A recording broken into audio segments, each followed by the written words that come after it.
wonderful being in Manchester. The Manchester School District has been a champion of our programs, and we've been able to not only provide curricula to help kids be smarter about media throughout the 5th grades in Manchester, but we've been able to evaluate those programs in Manchester. At the end of March, we're going to have a new evaluation, a study about how well this program works with children, and this could well be a national model. Excellent. So it's been wonderful working within the district. The superintendents and school board members and teachers have been true partners in developing very effective interventions. Well, one of the things that I really like about Media Power Youth is that you challenge all of us to sit down, to slow down, and to think about the way that we use media, and to be much more intentional about media, and especially the media that our children are consuming. And another thing I really like about y'all is you don't say that all media is bad or nobody should ever watch. You really talk about that media can be a really constructive tool. And to that end, you've developed a little PSA about what Media Power Youth does, and some of the goals that you've set out for yourself and some of your missions. So we'd like to take a second here and show that to our viewers.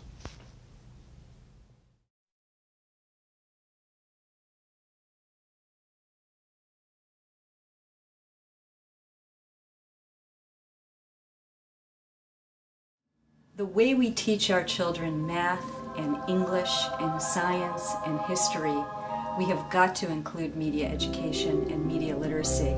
Media literacy, you break down the 2 words. You got media, you got literacy. Media, anything that's communicated in a wide scale, and literacy, the ability to read and understand it.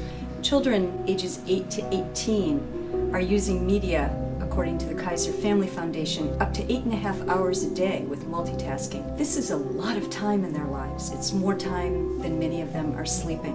The children are constantly bombarded with messages from the media and are not sure how to translate them into their own life experiences and to the decisions that they'll make.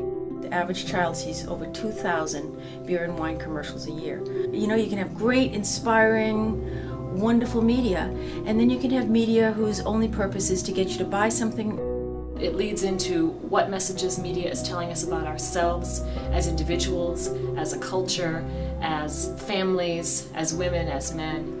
Research shows that media has a significant influence on underage substance use, and that media education is a key intervention against that influence. So the best thing we can do for young people is to empower them with the knowledge to swim in this sea of buy me, do this, all these messages that they're getting.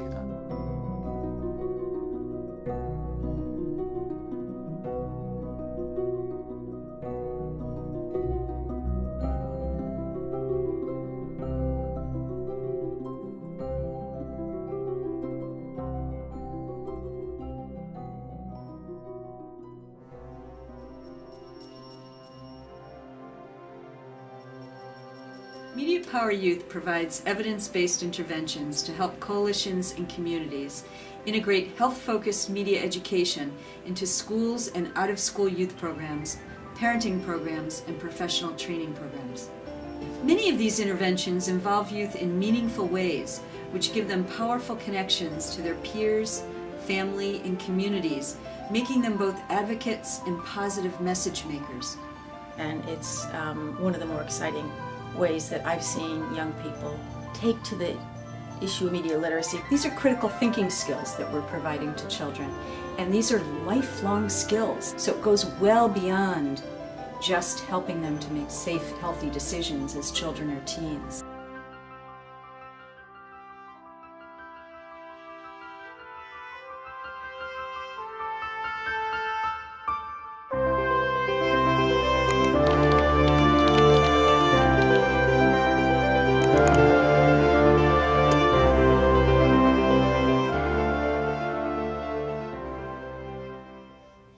We're back. Nicely done, Rona. That was really wonderful. Thank you, Marty. Thank you. So you want to say a little bit about what we just saw? Sure. As we stated, we can teach kids about media. We can help them understand how media influences and what stories being told and what stories not being told. And one of the most powerful tools that we have created and interventions is to work with youth in creating positive and healthy media. And we're going to look at a couple of those examples there. But to empower kids, this is their world. It's not going away. It's only going to become more powerful and more pervasive and more a part of our lives. And I think that the most important thing that we're trying to point out in this very short little film is that we need to engage children and parents in it. We need to get them involved. We need to talk about it the same way we talk about anything about safe driving or drinking or alcohol, drugs, anything that we teach our children about. This has to be a really important part of their education, and it has to be a very strong set of skills for parents. You know, the more savvy parents and young people get about media, the better their choices become around it. And your programs help young people learn how to actually produce media, which I think gives them an even deeper insight into the way that media can manipulate them. Yes. So congratulations, and Thank you. I'm glad that you've been around for 10 years, and I hope that you're around a lot longer. We unfortunately get lots of concerns that come into the Office of Youth Services about a relatively new phenomenon called cyberbullying. You know a lot more about it than I do, so could you explain cyberbullying to our audience? Sure. As you know, and the audience knows, bullying has been around forever. Some 5 years ago, I saw a statistic that 160,000 children in the U.S.